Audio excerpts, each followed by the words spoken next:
Hey, Drew Dixon with Love Thy Nerd here, and I'm here with James Wilson. He is the designer of Everdell. So yeah, James, tell us a little bit about Everdell and what makes it unique. We are in the beautiful little valley of Everdell where these woodland critters have been building up civilizations and living and thriving underneath the beautiful Ever tree. But Everdell's starting to get a little bit cramped, so they want to move out and get some space. So they've been moving out to the edge of the forest to build out their new little civilization. That's what you're going to be doing over the course of this game, is building out a city out there. And if you had to narrow down to one thing that you hope players gain from their experience playing Everdell, what would it be?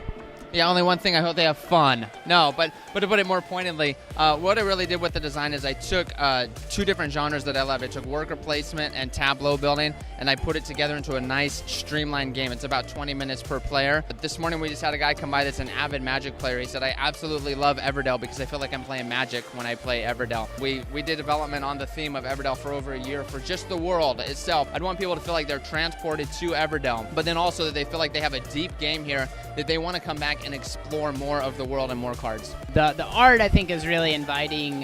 Tell us about maybe the inspiration for some of the artwork. So the art is done by the artist. His name is Andrew Bosley, and you should keep an eye on him because he's going to be doing some big stuff this year. But really what we wanted to do was just to capture that idyllic place that you feel like you would want to go and live in. Of course, we were inspired by things like Redwall or Mouse Guard, and also just kind of the Shire from Lord of the Rings, that perfect little idyllic countryside that you just want to escape to and live inside of. That's what we wanted to create with Everdell, a place where it seems like the sun is just shining there because it's the perfect little valley to live in. One last question I like to ask game designers: what drives you to do this? What motivates you to make games? I've always been a creative person. I pursued being an author for 10 years, writing stories, so creativity really kind of comes from inside me.